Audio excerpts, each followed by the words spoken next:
ఏంటి నీరజ్ ఇది? ఇప్పుడు ఆస్తి అంతా నా పేరు మీద ట్రాన్స్ఫర్ చేయాల్సినంత అవసరం ఏమొచ్చింది? ఆల్రెడీ ప్రాపర్టీ అంతా నాకు అప్పగించేసావు. అది నీ పేరు మీద ఉంటే ఏంటి, నా పేరు మీద ఉంటే ఏంటి? ఇక ఫార్మాలిటీస్ అంటావా? అవి ఈ రోజు కాకపోతే రేపైనా పూర్తి చేసుకోవచ్చు.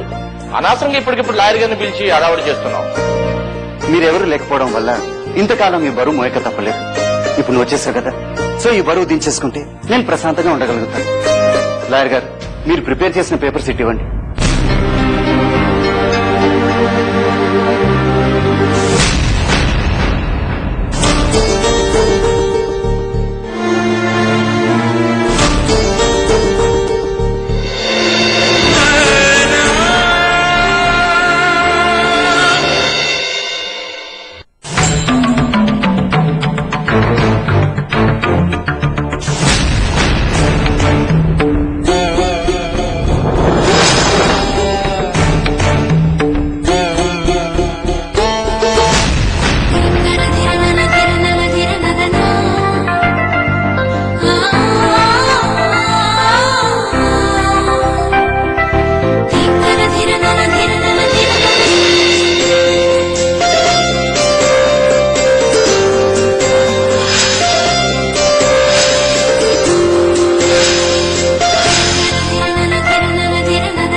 ఎక్కడున్నారో తొందరగా చూడు నీరజ్. నాకు నా బాబు కావాలి, నాకు నా బాబు కావాలి నీరజ్.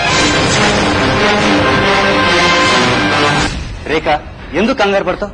బాబు సురేఖ పిన్ని దగ్గర ఉండడం చూసావా? లేదు నీరజ్, నేను నన్ను పక్కనే పడుకోబెట్టుకున్నాను. అనుకోకుండా నాకు నిద్ర పట్టేసింది. మీకు వచ్చి చూస్తే బాబు నా దగ్గర లేడు. చూడు, ఆంటీ కూడా ఇట్టేస్తున్నారు. తన చేతిలో బాబు లేడు. ఏంటి రేఖ, ఏమైంది?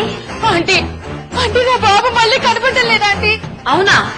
అంతలోనే మళ్ళీ నువ్వు మళ్ళీ నా దగ్గరికి ఎలా వచ్చావురా? ఇది ఖచ్చితంగా దాని పని అయి ఉంటుంది.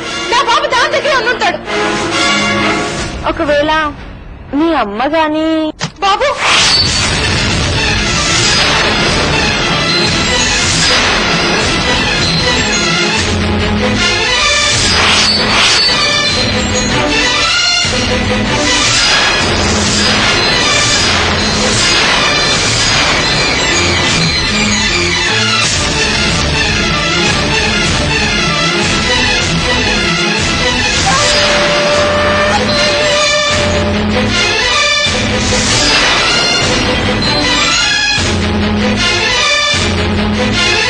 చూసారా, నేను చెప్పినట్టే జరిగింది.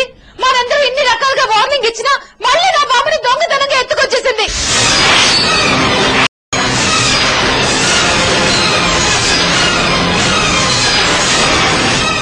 ఇవ్వవే నా బాబుని, ఇవ్వు.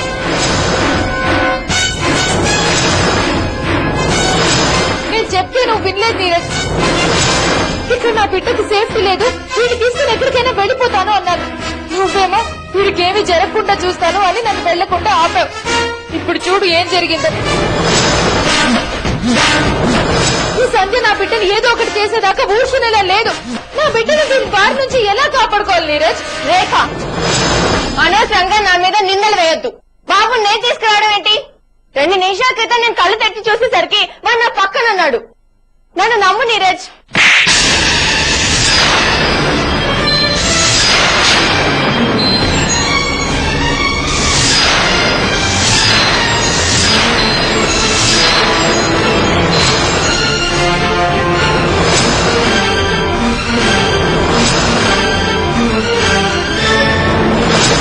ఏమైంది నీకు?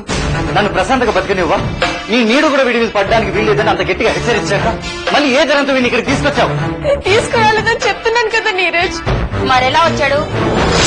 నీ బదులు నీ ఆత్మ వెళ్లి వాడిని తీసుకొచ్చిందంటావా, లేక నీ మీద ప్రేమ కొద్దీ వాడే నీ దగ్గరికి పాక్కుంటూ వచ్చాడంటావా?